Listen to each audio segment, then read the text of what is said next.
ब्रह्मपुरी विधानसभा के विधायक विजय वडेट्टीवार ने विधानसभा में प्रश्नकाल के दौरान कहा कि बाघों के हमलों से किसानों को राज्य सरकार ने उपाय योजना करते हुए संरक्षण दे और पीड़ित परिवार को तुरंत मदद प्रदान करे।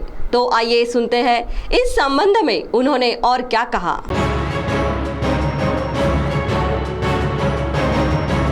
गढ़चिरौली जिले में बढ़ रहे मानव वन्यजीव संघर्ष का मुद्दा सभागृह में रखा। इस भाग के किसान दिनों दिन बाघ के हमले में अपनी जान गंवा रहे हैं। उनकी जान के साथ खेती और पशुधन का भी बड़ा नुकसान हो रहा है।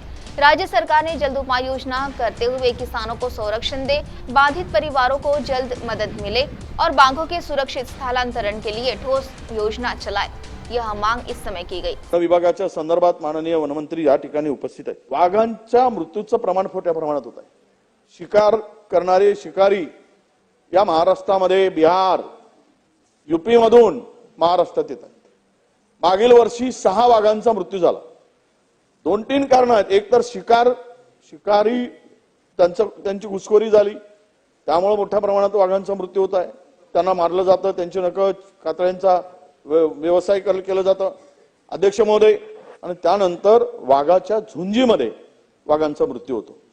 कारण आता वाघांची संख्या महाराष्ट्रात लक्षणीय वाढली आणि त्यामुळे त्यांना जेवढा अधिवास लागतो, जेवढा त्यांना टेरिटरी लागते, त्यापेक्षा अधिकची संख्या असल्यामुळे वाघांची झुंज होते आणि त्यामुळे वाघांचा मृत्यू मोठ्या प्रमाणात होतो। वाघ आता जंगल सोडून कारण अधिवास कमी पडत असल्यामुळे शेतीकडे मोठ्या प्रमाणात यायला लागलेत, गावाकडे यायला लागलेत आणि पर्यायाने वन्यजीव आणि मनुष्यामध्ये प्रचंड त्यामध्ये संघर्ष सुरू झाला आणि यातून निष्पाप लोकांचा शेतकऱ्यांना मोठ्या प्रमाणामध्ये आपला जीव गमवावा लागतोय अध्यक्ष महोदय।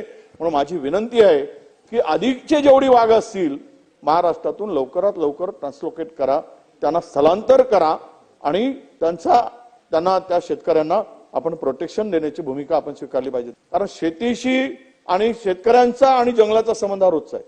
जंगलामध्ये उपजीविकेसाठी जावं लागतं। वन्य आपल्या जंगलातील जे मोहाफुलं आहेत ते गोळा करायसाठी शेतकरी किंवा मजूर जातात। त्यामुळे जंगलात जाणारच नाही असं काही भूमिका होत नाही। ते जंगलात जाणारच, उपजीविकेचं साधन आहे म्हणून जाणार आणि अशा वेळेस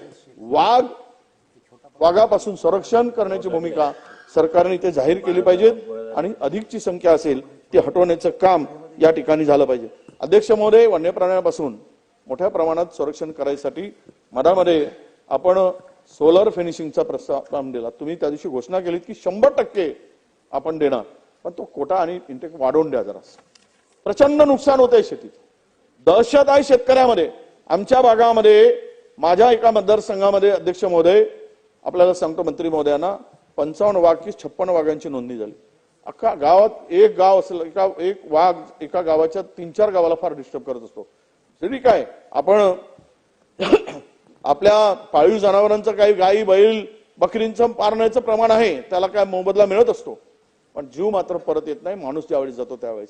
म्हणून अनेक उदाहरणासकट सांगतो अध्यक्ष महोदय की आपल्याला त्यामध्ये कुटुंब उद्ध्वस्त होताना आपल्याला सगळ्यांना दिसतोय।